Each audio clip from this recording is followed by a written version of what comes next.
wanting to talk to you guys about the Canon EOS Rebel T7i.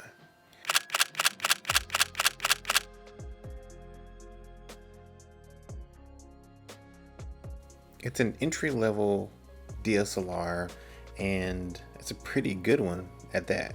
So when Canon releases the Rebel series, they release it as an I version of whatever rendition they follow with after that. Before the T7i, they had the T6, T5, 4, and 3. The T3i is one of the most popular ones today, and I think the T2i comes into mention occasionally.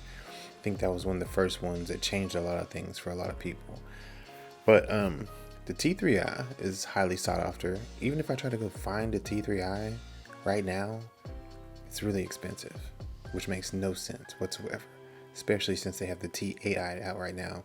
The T3i technology inside and megapixels and whatnot, it just doesn't hit the spot like the T6i or T7i. So it's actually confusing that that one sometimes costs more than the T7i. For anybody who's looking for a beginner DSLR that is easy to use and has a menu setup that is not confusing. But before I forget, at the end of this video, if you like what you've seen, hit the bell to be notified, subscribe, leave a comment below if you want to see more content on the T7i.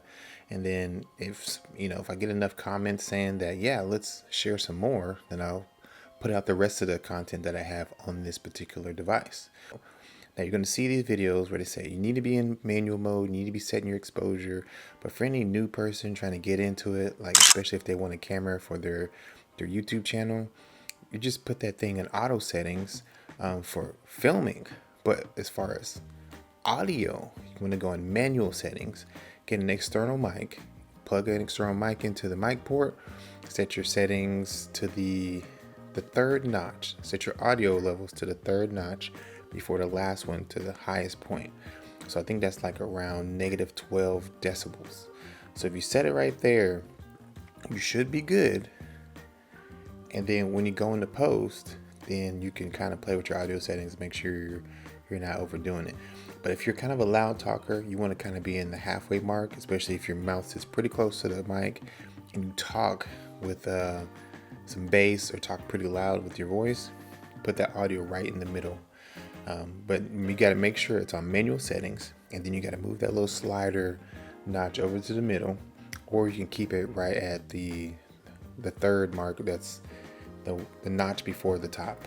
So, but with that being said, this camera does film in 24 frames per second in 1080p, which is a good thing. But if your preference is 30 frames per second in 1080p, you got that too. And then you also have 60 frames per second in 1080p. Now, the good thing about the 60 frames per second in 1080p, it's good for people who are doing makeup tutorials, and it's also good for people who film in 24 frames per second that want to shoot some shots to slow them down to 24. So then if they film in 60 frames, slow it down to 24, they get slow-mo footage, which is an added bonus. But you still only can film in 1080p. Doesn't mean you can't still upload in 4K, put it in the 4K timeline, scale your 1080p to 4K resolution, export in 4K, now you get a 4K video. But with all that being said, this camera is pretty nice. It also has digital image stabilization, which I didn't know that before using it. The first time I heard of the digital image stabilization in the Canon camera was when they put it in the Canon EOS R when it was released. Then later on they put it in the Canon 90D. So when they had this inside of the T7i, I was shocked. So I go and look at my Canon 80D and I was like, whoa, they probably got it in this, because the 80D is still technically a better camera than the T7i. The 80D does not have digital image stabilization, but the T7i does. It's pretty good. But one thing the T7i doesn't have is a headphone jack, so you can't monitor your audio. So the only thing you're going to be able to do is when you put your audio in your computer and listen back, that's your time to make sure it sounds good. So the best thing for you to do is kind of test out your range, like how close the mic can be to you, and how your audio sounds. Make a few test recordings and playback, and kind of get an idea of the sound of your voice and how your mic is picking up the audio and what it's going to sound like at certain points. And then once you know that, then you understand like where you need to have it at, and you already know that's going to be sounding good as long as everything is plugged in correctly and working.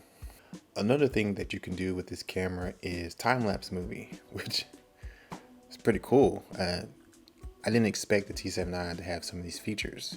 So you can do time-lapse movie and just set your intervals, set how many photos you want to take every other second, and yeah, there you go, set your time-lapse movie. But enough about all that. I want to show you a few clips of like some settings I use to take photos and show you kind of how it looks when, you know, I guess taking photos with a, say, a 24mm f1.4.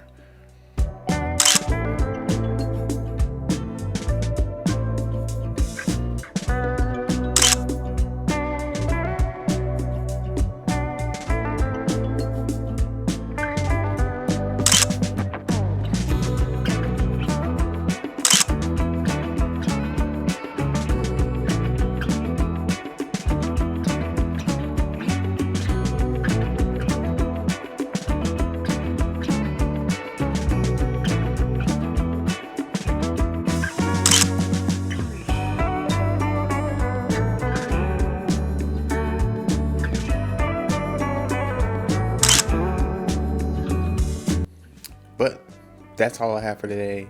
Thank you for dropping back by. And if you really like this video, subscribe, hit the bell to be notified, leave me a comment down below, let me know what you thought, let me know if you think I should keep doing these videos of the T7i, because I will be doing multiple videos of different types of cameras, and I'm gonna just keep putting out this information for anybody who wants to know. So if there's any more information down that you want to know, put it down below and I'll try to make a video. I'll collect all that information, I'll make a video about all that, and then yeah. But you know, one way for you to get this content is for you to subscribe. So remember to subscribe and make sure you hit that bell. Put a like on this video if you liked it, and I'll see you in the next video. Peace.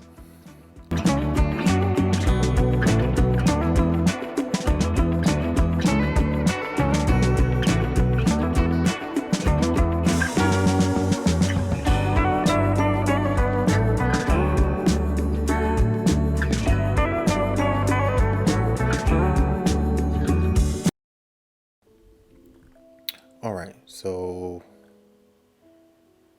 I know I'm a little late. I did post a comment on my community not too long ago. I said the 17th will be the last day I post a video on my YouTube channel for about a month, because I was taking a hiatus and I was going to take a break from posting on YouTube. I still post to Instagram and Twitter here and there. It's a little easier to just throw a picture up, make a comment under it, than filming a whole video and editing stuff. I might even post some stuff to TikTok. So I'm gonna leave all the links to all my stuff down below in the description. And also, if you're interested in any of the products I talked about in this video, I'll have links for that as well. And it'll be affiliate links that I get a kickback on if you click and buy from those links. So just help me out a little bit, click from those links, hook me up with a little change. It's not a whole lot, but it's enough to go fill my tank up, have some gas to drive around for a week. So yeah, you'd be helping me out a bunch. But anyways, thanks for dropping back by, guys, and I'll see you guys in the next video. Peace.